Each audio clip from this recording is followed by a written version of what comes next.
Hello and welcome to all of you. आज हम लोग मौर्य साम्राज्य के पार्ट सेकंड के बारे में पढ़ेंगे। इसके पहले हम मौर्य साम्राज्य का पार्ट 1 पहले ही कवर कर चुके हैं। अगर आपको वो वीडियो चाहिए हो तो प्लेलिस्ट में जाकर प्लीज़ देख लीजिएगा।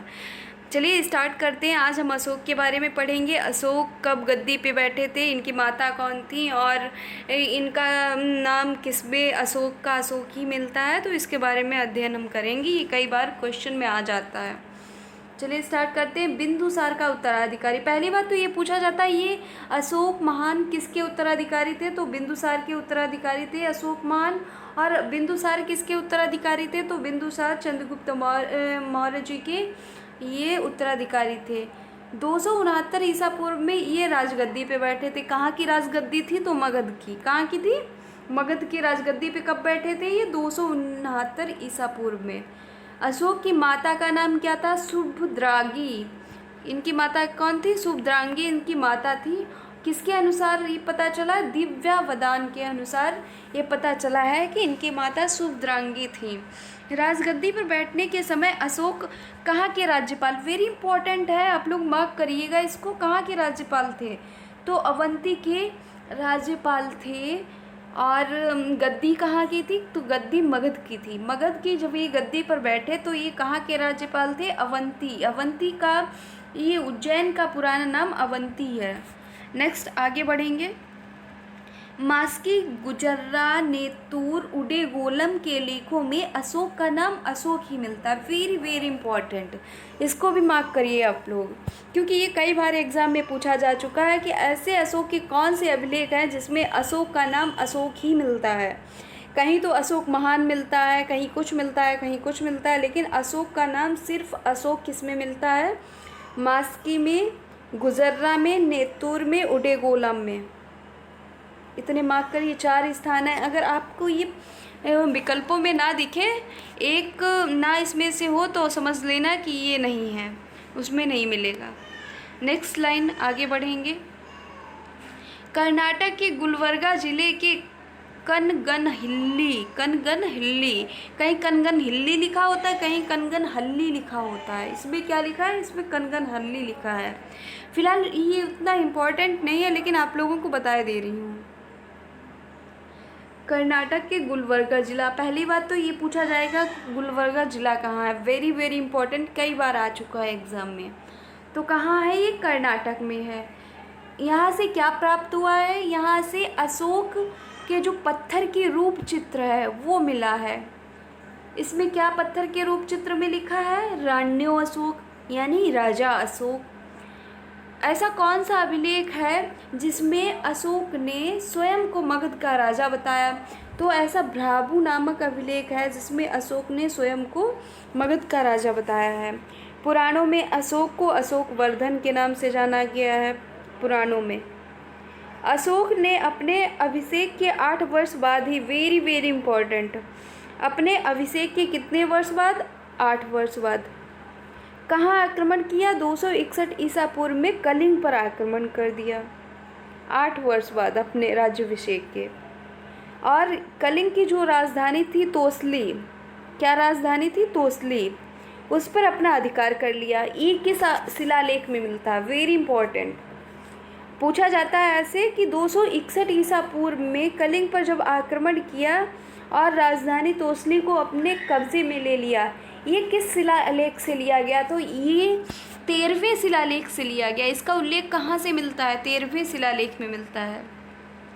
प्लिनी का कथन है कि मिस्र का राजा फिलाडेल्फस टॉलमी II जिसको कहते हैं, ने पाटलिपुत्र में डियानीसियस नाम का एक राजदूत भेजा था। ये उतना इम्पोर्टेंट नहीं है। नेक्स्ट लाइन में आगे बढ़ेंगे। उपगुप्त नामक बौद्ध भिक्षु ने अशोक को बौद्ध धर्म की दीक्षा दी। वेरी वेरी इंपॉर्टेंट, पूछा जाएगा कि अशोक जी को बौद्ध धर्म की दीक्षा किसने दी थी, तो उपगुप्त ने दी थी। किसने दी, उपगुप्त ने इनको बौद्ध धर्म की दीक्षा दी थी। अशोक पहले ब्राह्मण धर्म को मानते थे, फिर कल्लर ने क्या कहा, राजतरंगिणी से पता चला कि ये शैव धर्म को मानते थे, इसके उपासक थे। निग्रोध से क्या पता चलता है कि ये बौद्ध धर्म के थे। अब बताओ कौन से धर्म के थे अशोक, कुछ ऐसे कुछ फाइनल नहीं हो पा रहा ना कौन से धर्म का था। जब आगे हम इसके और डिस्कस करेंगे तो उसमें पता चलता है कि इनका जो व्यक्तिगत रूप से जो जीवन था वो किस धर्म को मानते थे उसमें ये, तो इसमें ये बौद्ध धर्म को अपनाए हुए थे। कौन सा धर्म? बौद्ध धर्म। इसके लिए इन्होंने अपने जो पुत्र और पुत्री, पुत्र महेंद्र और संघमित्रा जो थी उनको भेजा भी था श्रीलंका। नेक्स्ट लाइन में आगे बढ़ेंगे। अशोक के एक उपासक के रूप में अपने राज्याभिषेक के 10वें वर्ष, जैसे इनका 10वां वर्ष था तो ये कहाँ गया था? ये बोध गया गए। कहाँ गए अशोक? बोध गया गए। 10वें वर्ष में कहाँ गए? राज्याभिषेक के 10वें वर्ष बोध गया गए। 12वें वर्ष कहाँ गए? निगाल सागर गए। और 20वें वर्ष लुम्बिनी की यात्रा करने में गए। अशोक ने आजीविकों को रहने हेतु बराबर की पहाड़ियों में 4 गुफाओं का निर्माण करवाया था।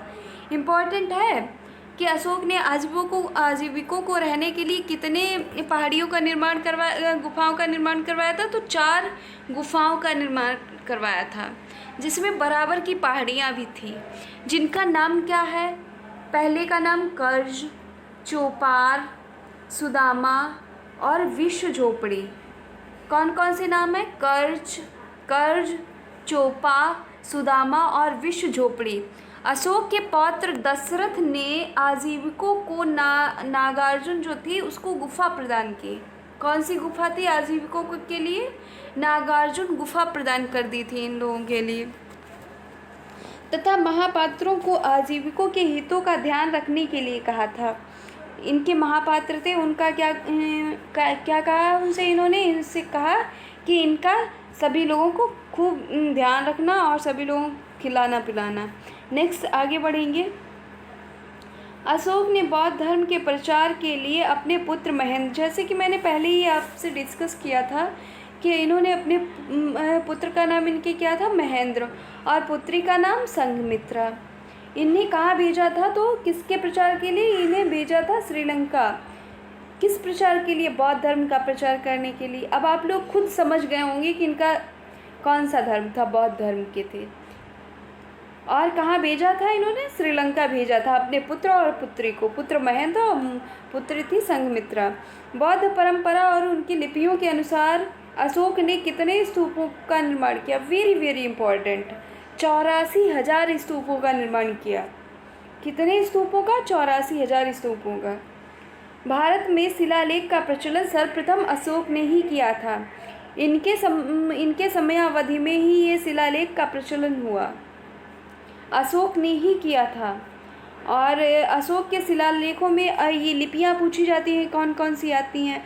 तो ब्राह्मी आती है, खरोष्टी आती है, ग्रीक आती है, अरमाइक आती है। कौन सी लिपियाँ हैं इनकी? अगर ऑप्शन में ये इनमें से एक भी ना हो समझ लेना वो गलत है। ब्राह्मी थी, खरोष्टी थी, ग्रीक थी, अरमाइक थी। खासकर लोग अरमाइक को नहीं पढ़ते हैं, ये भूल जाते हैं, लेकिन आप लोगों को भूलना नहीं है।